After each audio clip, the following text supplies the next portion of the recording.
নমস্কাৰ এই মুহূৰ্তত এটা অত্যন্ত গুৰুত্বপূৰ্ণ খবৰ দিব বিচাৰিছো ইংলেণ্ডৰ প্ৰধানমন্ত্ৰী ঋষি সুনাকৰ পদত্যাগ ইতিমধ্যে ইংলেণ্ডৰ প্ৰধানমন্ত্ৰীগৰাকীৰ দল পৰাজিত হোৱাৰ পাছতে পৰাজয় স্বীকাৰ কৰি ঋষি সুনাকে পদত্যাগ কৰিছে ইতিমধ্যে ইংলেণ্ডৰ শেহতীয়া নিৰ্বাচনত পৰাজিত হ'ল ঋষি সুনাকৰ দল আৰু নিজৰ দল পৰাজিত হোৱাৰ পাছতে পদত্যাগ কৰিলে প্ৰধানমন্ত্ৰীগৰাকী এতিয়া হলনি হ'ব ইংলেণ্ডৰ প্ৰধানমন্ত্ৰী বিগ আপডেট এনি টক্সৰ দৰ্শকৰ বাবে আমি জানাইছো গুৰুত্বপূৰ্ণ খবৰ ইংলেণ্ডৰ প্ৰধানমন্ত্ৰী ঋষি সুনাকৰ পদত্যাগ নিৰ্বাচনত পৰাস্ত ইংলেণ্ডৰ প্ৰধানমন্ত্ৰী ঋষি সুনাকৰ দল মই দুখিত পৰাজয়ৰ দায়িত্ব মই স্বীকাৰ কৰিছে মন্তব্য কৰিছে ঋষি সুনাক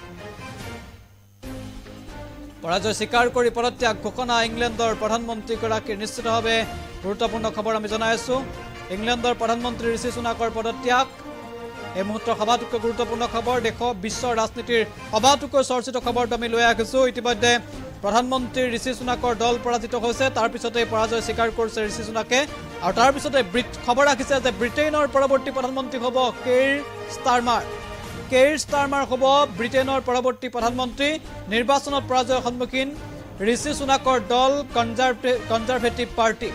ঋষি সুনাকৰ দল কনজাৰভেটিভ পাৰ্টিয়ে ইতিমধ্যে পৰাজিত হৈছে আমি তাৰ পিছতে উল্লেখ কৰিছো যে ব্ৰিটেইনৰ পৰৱৰ্তী প্ৰধানমন্ত্ৰী হ'ব কেইৰ ষ্টাৰমাৰ আৰু এগৰাকী ভাৰতীয় মূলৰ ঋষি সুনাক ইতিমধ্যে পৰাজিত হৈছে তেওঁৰ দল পৰাজিত হৈছে আৰু পৰাজিত হোৱাৰ পাছতে ব্ৰিটেইনৰ প্ৰধানমন্ত্ৰীগৰাকী এতিয়া সলনি হ'ব সেয়া ইতিমধ্যে স্পষ্ট হৈ পৰিল ঋষি সুনাক খুবেই জনপ্ৰিয় আছিল সমগ্ৰ বিশ্বজুৰি সমাদৃত আছিল ঋষি সুনাক সমগ্ৰ বিশ্বৰ ঋষি সুনাকৰ নাম আছিল বিশ্বজুৰি ঋষি সুনাক খুবেই পৰিচিত আছিল ভাৰতবৰ্ষও কেইবাবাৰো ভ্ৰমণ কৰিছিল ঋষি সুনাকে আৰু শেহতীয়াকৈ ভাৰতবৰ্ষ ভ্ৰমণ কৰাৰ সময়ত G20 সামিটৰ সময়ত ভাৰতবৰ্ষ ভ্ৰমণ কৰি এক প্ৰকাৰৰ সামাজিক মাধ্যমত খলকনিৰ সৃষ্টি কৰিছিল ঋষি সুনাকে আৰু এইগৰাকী ব্ৰিটেইনৰ প্ৰধানমন্ত্ৰী ঋষি সুনাকে অৱশেষত পদত্যাগ কৰিছে তেওঁৰ দল কনজাৰভেটিভ পাৰ্টি পৰাজিত হৈছে আৰু তেওঁৰ দল পৰাজিত হোৱাৰ পাছতে পদত্যাগ কৰিছে ঋষি সুনাকে পৰাজয় দায়িত্ব স্বীকাৰ কৰি পদত্যাগ ব্ৰিটেইনৰ প্ৰধানমন্ত্ৰীগৰাকী আৰু ঋষি সুনাক আমি উল্লেখ কৰিছো ঋষি সুনাকে ইতিমধ্যে পৰাজয় স্বীকাৰ কৰি পদত্যাগ কৰিছে আৰু ব্ৰিটেইনৰ প্ৰধানমন্ত্ৰী ইতিমধ্যে সলনি হ'ব সেয়া আমি ইতিমধ্যে উল্লেখ কৰিছো আৰু ঋষি সুনাক এতিয়াৰ পৰা আৰু প্ৰধানমন্ত্ৰী নহয় ব্ৰিটেইনৰ কাৰণ নিৰ্বাচনত পৰাজিত হ'ল তেওঁৰ দল কনজাৰভেটিভ পাৰ্টি